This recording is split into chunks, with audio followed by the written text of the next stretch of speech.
materi ini mengenai RFM ya, resensi frekuensi monetary gitu ya. Jadi RFM itu sebetulnya materi untuk marketing sebetulnya ya. Cuman yang saya mau teman-teman ikuti adalah bahwa pola pikirnya gitu ya, bahwa kenapa di dunia marketing RFM analisis ini menjadi sangat populer gitu ya. Nah, sementara sebenarnya kita bisa meniru caranya juga gitu ya. Contoh mau kita pakai di HR atau mau kita pakai di production ya, atau mungkin mau kita pakai kalau di PAMA mungkin di engineering atau mungkin di plan gitu ya. Itu bisa juga kita pakai gitu ya,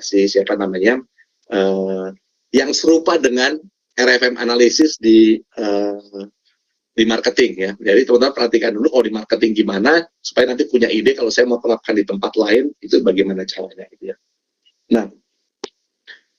Nah ini saya bahas sedikit masalah customer segmentation ya. Ini kalau bisa teori mengenai customer segmentation ini kalau di marketing gitu ya. Jadi customer segmentation tentu bisa dilakukan based on kualitatif ya, insight ya, dan based on kuantitatif. Nah, kuantitatif itu terbagi dua ya, ada yang based on behavior ya, contoh dia beli berapa, jumlahnya berapa ya dan sebagainya. Bisa juga yang menggunakan prediktif ya. Nah, sekarang ini di zaman yang penggunaan mesin learning dan AI, biasanya 3 jenis kualitatif ini itu kita gunakan ya. Ini salah satu yang juga mendasari kenapa akhirnya dibentuk RFM gitu ya. Jadi RFM itu sudah singkatan dari resensi frekuensi monetary ya. Kenapa ini muncul menjadi analisis? Karena di dunia marketing gitu ya, ada teori ya, ada teori yang mengatakan bahwa semakin tinggi skor dari RFM, maka akan semakin menguntungkan, atau lifetime value-nya customer tersebut akan semakin menguntungkan untuk perusahaan kita gitu ya. Jadi teorinya begitu ya. Apa sih? Jadi gini, resensi itu artinya kalau orang yang dia baru saja engage dengan kita, contoh kalau kita jualan mobil, orang ini baru saja beli mobil, ya kan, maka kemungkinan dia menghasilkan value untuk perusahaan kita akan lebih tinggi dibanding orang yang sudah beberapa saat lalu beli mobil dari kita ya. Jadi makin recent ya, makin baru dia waktunya beli mobil ke perusahaan kita, maka kemungkinan besar dia akan lebih menguntungkan ya. Kemudian yang kedua, sama nih, frekuensi. Makin sering dia beli ke kita ya, makin loyal, maka artinya kemungkinan dia menguntungkan untuk perusahaan kita itu lebih tinggi ya. Demikian juga monetary itu angkanya ya. Saya contoh kalau tadi mobil ya, mobilnya harganya berapa ya, total dari pembelian dia beli 3 mobil dari kita, totalnya berapa, itu disebut sebagai monetary gitu ya. Ini teorinya sebagai berikut. Nah, tapi kenapa teori muncul? Karena tadi ini ada kepercayaan, atau dia ngomongnya udah teori dia, bahwa sebetulnya semakin tinggi skor RFM-nya, maka lifetime value-nya customer tersebut akan lebih bagus untuk kita. Karena itu biasanya prioritas terhadap customer yang RFM yang tinggi juga menjadi lebih tinggi ya dari sisi kita ya, dibanding customer yang RFM-nya skornya lebih rendah. Nanti kita akan coba lihat bagaimana RFM kemudian dikembangkan gitu ya. Nah, jadi based on RFM ini ya, kemudian orang-orang marketing dia mengembangkan berbagai macam. Contohnya ada RFM, ini prediktif RFM segmen gitu ya. Karena nilainya, contohnya ini Y-nya adalah skor dari frekuensi dan monetary skornya gitu ya. Sementara resensinya ada di X gitu ya. Jadi kalau nilainya, misalnya anggap aja nilainya dia ini contoh aja, ini berkisar atas dia punya nilai, misalnya contoh ya, X-nya itu misalnya 1 atau 2 ya, maka dia masuknya kan di sini ya. Dan Y-nya itu 1 atau 2, dia masuk di sini, berarti dia masuk kategori lost customer ya. Nanti kalau nilainya misalnya di sini, ya dia masuk kategori customer yang about to sleep ya. Nah, customer yang paling menguntungkan mana? Yang paling kanan atas ya. Kanan atasnya ini adalah nilai dari resensi skor ya yang tinggi. Misalnya anggap aja kalau ini 1, 2, ini 3, 4 ya, 5 lah misalnya ya. Nilai 5 itu ya, 45 di 5 di X atau 45 di Y-nya, maka dia masuk kategori champion dan seterusnya gitu ya. Dan ini pengembangan dari RFM-nya ya. Nah, next dari situ ini contoh tadi bacanya ya, jadi bisa tadi nilainya 1, 2, 3, 4, 5, 1, 2, 3, 4, 5, maka kalau nilai X-nya ya itu antara 1 dan 2 dan nilai Y-nya antara 1 dan 2, maka dia masuk kategori hibernating gitu ya. Nah, kalau contoh yang champion adalah kalau nilainya itu dia 5 di X-nya dan di Y-nya adalah 4 sampai 5, maka dia masuk kategori champion ya. Dan ini yang ngebuat adalah expert ya, yang dia ngebuat apa namanya pola ini sesuai dengan organisasi dia. Nah, sehingga akhirnya ini dipakai menjadi rule base gitu ya. Nah, kenapa rule base? Ya, contoh adalah jadi dari skor RFM-nya langsung otomatis kita tahu segmennya, dan dari segmennya kita tahu harus ngapain. Kalau loyalty dia harus diapain, kalau campaign dia harus diapain ya kan. Kalau kita mau ngasih apa namanya bonus atau apapun atau ngasih hadiah ya, dia akan dapat hadiah yang mana dan sebagainya based on kategori ini ya. Nah, atau bisa juga yang tadi RFM-nya kemudian apa namanya di cluster gitu ya. Jadi contohnya kalau RFM-nya di cluster menjadi skor RFM di cluster menjadi 7 cluster gitu ya, menjadi 7 cluster, dan nanti masing-masing spesifiknya adalah based on clusternya. Jadi kalau tadi di sini dia RFM-nya based on score, predefined, rule based, yang di sini adalah RFM-nya dibagi based on unsupervised ya, cluster ya, ada 7 cluster, maka masing-masing nanti kita akan punya cluster yang apa namanya punya strategi yang berbeda-beda untuk masing-masing cluster gitu ya. Walaupun kita belajar RFM gitu ya, tapi saya mau nanti teman-teman bisa menerapkan konsep yang serupa, misalnya untuk contoh untuk spare part ya, atau untuk kalau plan misalnya gitu ya, atau kalau apa namanya contoh satu DT misalnya ya, dia kemudian kita kasih skor RFM, misalnya R-nya adalah kapan terakhir kali dia apa maintenance ya, F-nya sudah berapa kali dia maintenance ya, dan mungkin M-nya contoh adalah cost-nya misalnya gitu ya. Nah, kemudian kita akan buat gitu ya scoring based on itu. Nah, mungkin agak berbeda dengan marketing, karena marketing mungkin skornya kalau dia resensi dia lebih makin baru makin tinggi, tapi kalau kita ngomong spare part atau ngomong maintenance mungkin nanti beda ya. Cuman intinya teorinya bisa kita tiru ya. Kita akan gunakan hanya dari RFM ini, tapi kita hubungkan misalnya dengan bisnis kita bisa buat matriksnya ya, predictive segmentnya, dan kita juga bisa buat klasternya misalnya gitu ya, untuk kemudian apa namanya kita gunakan untuk menerapkan strategi tertentu gitu ya. Oke, baik. Untuk mempersingkat waktu, kita akan langsung apa namanya coba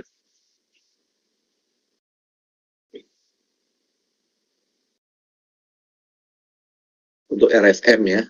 Ini RFM mungkin agak sedikit panjang flow-nya. Oke, mungkin kita lihat dulu fit-nya ya. Jadi ada flow ya. Bagaimana kita menerapkan suatu apa namanya RFM gitu ya. Cuman scoringnya itu bisa macam-macam, bisa pakai predefined atau scoringnya bisa pakai clustering ya. Ini contoh ini kita punya RFM yang skornya based on cluster ya. Jadi simpelnya adalah kita punya data ya. Data ini adalah data ini karena dia marketing ya. Ini ngomongnya berhubungan sama apa namanya RFM-nya marketing. Jadi kita punya customer, ini nama customernya ya, customer A, customer B, customer C ya kan. Kemudian dia membeli produk ya kan. Memberi produk, dari produk ID-nya ya. Kemudian value-nya berapa dan kapan dia beli gitu ya. Kapan dia beli, berapa hari lalu ya. Based on ini kita mau tentukan nilai RFM-nya gitu. Nah, oke. Kemudian kalau di apa namanya di bawah sini kita hanya memasukkan apa namanya variabel ya. Variabel sebenarnya nggak harus dipakai juga, cuman di sini kita memasukkan variabelnya itu apa namanya angka 3, jadi integer 3, jadi maksudnya angka 3. Kenapa? Karena kita mau pakai 3 itu menjadi jumlah cluster di K-nya gitu ya. Jadi nanti clusternya sudah semua menjadi 3. Kalau kita ganti ya clusternya bisa 4 atau 5 ya. Ini case-nya nggak aja kita clustering itu 3 gitu ya. Nah, kemudian yang di atas ya, di atas ini adalah sebetulnya ini KPI ya, atau KPI di sini misalnya contohnya kita punya apa KPI mengenai customer lifetime value atau CLV gitu ya. Karena kita mau buktikan bahwa customer yang skor RFM-nya lebih tinggi cenderung dia menghasilkan lifetime value yang lebih tinggi juga gitu ya. Ini yang di atas gitu ya. Oke. Nah, ini saya zoom sedikit. Oke, jadi prosesnya apa? Prosesnya satu, tentu kita akan mencoba menghitung RFM-nya ya. Ini contohnya kalau di sini case-nya sederhana, kita akan lakukan group by based on customer gitu ya. Agregasinya adalah minimum ya. Jadi agregasinya satu minimum ada terakhir kali dia purchase kapan ya, berapa hari lalu ya, karena ini menjadi resensinya. Kemudian produknya kita count, artinya ini frekuensinya ya. Dan yang terakhir adalah value-nya kita sum, karena ini menjadi monetary-nya gitu ya. Oke, based on ini kita akan punya sebetulnya untuk masing-masing customer, ini kita punya resensinya, kita punya frekuensinya, dan kita punya monetary-nya gitu ya.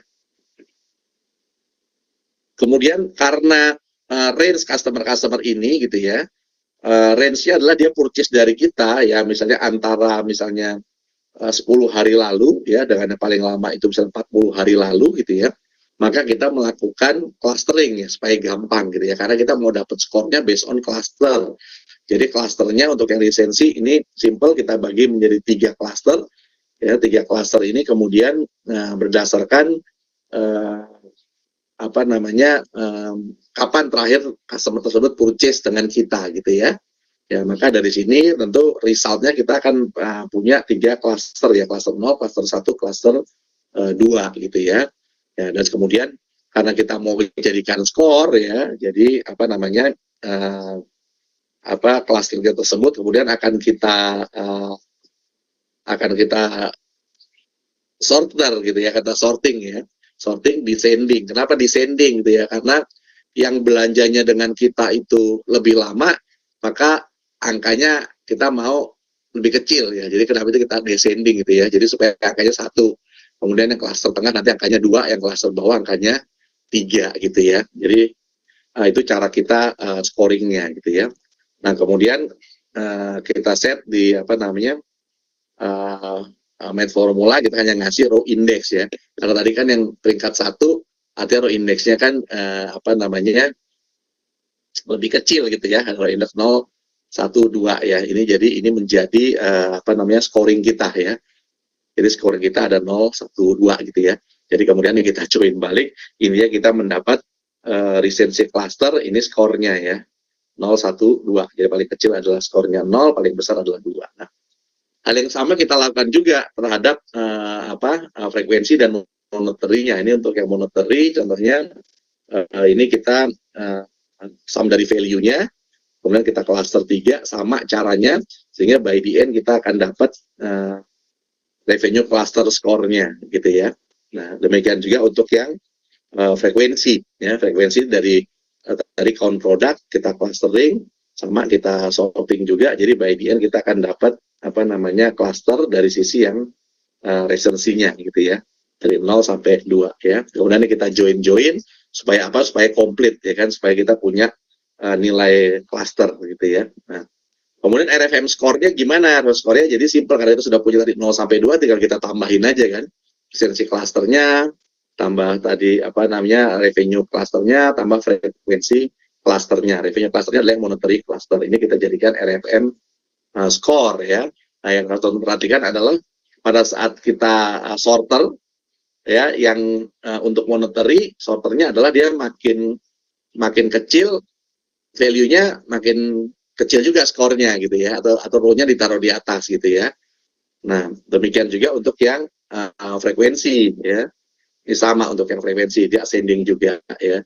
Tapi untuk yang apa namanya resensi, tadi sorternya dia dibalik, dia descending. Kenapa? Karena yang lebih besar angkanya itu justru mau kita kasih skor lebih kecil ya. Nanti disesuaikan dengan bisnis kita ya. Kalau ini di marketing bisnisnya seperti ini. Jadi by the end sekarang kita udah punya skor ya, dari masing-masing customer kita punya skornya. Kemudian hasil skor akhirnya ini kita cluster lagi gitu ya. Kita cluster lagi, clusternya contoh kalau di case ini contoh kita akan buat clusternya menjadi apa namanya 4 cluster gitu ya, menjadi 4 cluster gitu ya. Nah, 4 cluster ini terserah nih apa kita masukin berdasarkan RFM score dan berdasarkan value. Kenapa? Karena satu kita mau memang apa namanya Yang penting by the end adalah lifetime value gitu ya. Jadi value-nya gitu ya by the end ya. Jadi ada cluster dan lifetime value-nya kita masukkan. Ini sama prosesnya gitu ya, sehingga kita akan punya poin dari RFM cluster gitu ya. Ini simpelnya begitu. Nah, yang di atas ini kita kalkulasi CLV-nya. CLV sebenarnya sederhana ya, kita akan akan proses hanya customer yang belanja di kita 6 bulan terakhir misalnya ya, karena itu kita batasi harinya 6 bulan terakhir, kemudian kita group by order value-nya kita sum ya based on customer ini untuk dapat sebenarnya total value-nya atau disebut sebagai lifetime value selama 6 bulan terakhir gitu ya. Nah, kemudian kita kasih nama itu menjadi historical CLV ya, customer lifetime ya. Nah, kemudian kita gabungkan nih data yang di atas, artinya lifetime value-nya dengan data klasternya gitu ya. Yang by the end sebetulnya kita akan menghasilkan data sebagai berikut. Jadi yang RFM klasternya itu skornya lebih tinggi, maka dia cenderung akan menghasilkan CLV lebih tinggi ya, atau mungkin lebih mudah kita lihat dalam bentuk box plot. Ya. Jadi ini yang skor RFM klasternya lebih tinggi, ya cenderung dia akan menghasilkan historical CLV yang lebih tinggi ya. Ini teori yang bisa kita ikuti sebetulnya. Jadi misalnya kalau di HR contohnya lisensinya adalah kapan terakhir kali dia naik gaji misalnya gitu ya. Kemudian frekuensi udah berapa kali dia naik gaji, moneternya terakhir gaji dia berapa misalnya gitu ya. Nah, itu mungkin kita akan lihat apakah kalau skornya lebih tinggi, apakah performance dia menjadi lebih baik contohnya ya. Ini jadi cara yang bisa kita lakukan untuk menguji apakah memang tadi gitu ya dengan kenaikan gaji ya kan dia memiliki performance lebih baik atau mungkin dia lebih happy dan sebagainya ya. Dan bedanya apa sih dengan kita melakukan langsung dari itu kita saja kenaikan gajinya dia berapa atau gaji dia berapa hubungan langsung dengan dengan performance-nya misalnya ya. Nah, bedanya ada kalau di sini dia sudah memasukkan unsur lisensinya gitu ya. Jadi gini, gajinya boleh sama-sama misalnya sama-sama misalnya 30 juta gitu misalnya. Tapi yang satu naiknya baru 5 hari lalu, yang satu naiknya udah 7 bulan lalu gitu ya. Dan kemudian frekuensinya yang satu naiknya sudah 3 kali naik, yang satu naiknya dia 1 kali naik misalnya ya. Itu adalah sesuatu yang mungkin berbeda. Nah, sehingga 3 variabel tadi itu dikumpulkan menjadi RFM score ya. RFM score-nya kemudian akan dibandingkan dengan contohnya tadi adalah dengan misalnya performance dari karyawan tersebut ya. Itu kalau kita pakai di HR ya. Nah, jadi kita bisa kembangkan juga di tempat-tempat yang lain gitu ya. Nah, contoh yang ada di sini gitu ya, contoh ya, karena tadi kita itu datanya kan simple ya. Kalau datanya kan simpelnya adalah tadi kan kita belanja produk gitu ya. Nah, ini kita belanja produk, jadi A itu bisa beli produk banyak dan sebagainya. Sehingga akhirnya saya mau punya korelasi nih. Ini saya buat pivot dulu ya. Contoh pivotnya ini adalah based on customer dia pivotnya adalah produk, artinya produknya apa aja yang dia beli ya. Kemudian kita count ya berapa kali dia beli atau berapa banyak kepemilikan produk tersebut gitu ya. Jadi dari pivot kita punya table sebagai berikut ya. Si A ini dia punya produk AAA 2 ya kan, produk ABB 1 ya, produk MAC 2 dan seterusnya gitu ya. Nah, kemudian kita lakukan match formula kita kasih ini signum ya. Signum itu sebetulnya simpelnya adalah gini, kalau dia ada value-nya saya kasih nilai 1 gitu ya, kalau nggak ada value-nya saya biarin gitu ya. Jadi signum, jadi kalau tadinya misalnya sini dia si A ini ada 2, 1, 1, 2, 1, 2, 1 gitu ya, maka dengan signumnya dia akan menjadi 1, 1, 1, 1. Yang penting dia punya produk tersebut ya, itu signum ya. Kemudian missing value ini untuk mengubah yang missing ini mau saya jadikan 0 ya, maka saya punya data sebagai berikut. Kemudian saya lakukan linear correlation ya untuk melihat contohnya misalnya oke, kalau produk itu dibeli biasanya kalau orang punya produk A dia cenderung punya produk apa lagi gitu ya. Itu yang contoh di sini adalah menggunakan linear correlation ya. Mudahnya gambarnya sebagai berikut. Ya, jadi ini warna kecil yang apa ya? Oke, jadi contohnya nih warna ini menunjukkan apa? Kalau warna biru ya, itu artinya korelasinya positif ya, maksimum nilai adalah 1. Kalau warna merah ini korelasinya dia negatif ya. Biasa kalau si A punya produk ini, dia nggak punya produk yang ini gitu ya, misalnya itu yang negatif ya, atau dia tidak berkorelasi ya. Ini contohnya yang bisa kita lihat, atau mungkin kalau di data sebagai berikut. Kita lihat correlation ya. Jadi correlationnya kita lihat yang correlationnya misalnya paling tinggi kita sorting, misalnya 0,43 ini adalah produk ABB dan produk MAC gitu ya. Kalau kita lihat di sininya, maka produk ABB ini di sini dan produk MAC ya kan. Nah, ini kita lihat dia punya correlation score 0,453 ya.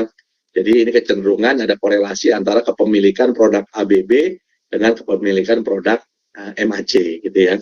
Ini contoh kalau kita menggunakan correlation analysis. Nah, pertanyaannya kan kalau apa namanya teorinya itu teori correlation, ada nggak teori lain nih? Karena saya mau pakai misalnya di spare part gitu loh. Saya mau lihat kalau setiap ada spare part ini diganti, cenderungnya orang spare part mana lagi yang harus diganti gitu ya. Nah, maka kalau pakai correlation ini agak sedikit punya keterbatasan. Kenapa? Karena dia hanya one to one gitu loh ya. Sementara kebutuhan kita biasanya bisa jadi nggak cuma one to one, tapi misalnya spare part A dan spare part B diganti, maka spare part C juga diganti misalnya gitu ya. Sehingga teknik ini nggak bisa dipakai. Nah, karena itu ada satu basic lagi keilmuan yang teman-teman harus kuasai ya, itu yang namanya adalah association rule gitu.